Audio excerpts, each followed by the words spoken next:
आईने आणि वडिलांनी टक्कल केलं. बहुतेक तिचे सावत्र आई वडील असू शकतात. आई नाही, वडील सावत्र आहेत. आणि मुलगी आता आमच्याकडे आहे बालगृहामध्ये, खूप छान पद्धतीने आहे. आणि सध्या आम्ही तिच्यावर काम करतो आहे, असं की तो ट्रामामधून ती बाहेर येईल आणि तिचं मेंटल हेल्थ खूप चांगल्या पद्धतीने चांगलं आम्ही राखू शकू. महत्त्वाचा मुद्दा ह्याच्यामध्ये हा आहे की आईवडिलांना लहान मुलं असलं तरी ते असं हक्काचं वाटून काहीही करण्याचा प्रोसेस करतात. तर तसं नसते. ते बालकांचे पण काही हक्क आहेत, अधिकार आहेत. तिचं टक्कल करून म्हणजे तिच्या मानवी हक्काचं या एका ठिकाणी उल्लंघन झालेलं आहे आणि तिला विद्रूपच्या प्रोसेसमध्ये आईवडिलांनी नेलं.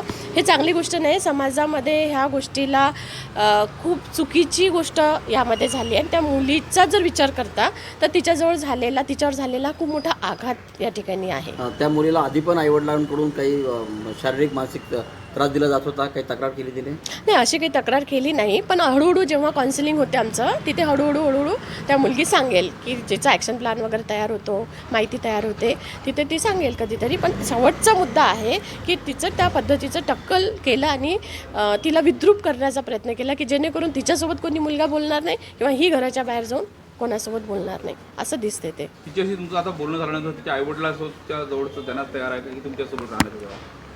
नाही, अजून त्या विषयावर बोलणं झालेलं नाही आहे. कारण ती सध्या त्या विषयात नाहीच आहे. कारण ती स्वतःहून आपल्याकडे आली की मला आईवडिलांकडे राहायचं नाही. या प्रोसेसमधून जर आपल्याकडे आली तर आपण डबल थोडी तर तिला विचारणार आहे की तुला आईवडिलांकडे आता जायचं आहे का. ती राहील जोपर्यंत आहे तोपर्यंत. जेव्हा तिला वाटेल की कधीतरी की मला आईला भेटायचं आहे किंवा वडिलाला भेटायचं आहे तेव्हा आपण ती प्रोसेस करू पुढे, असं आहे.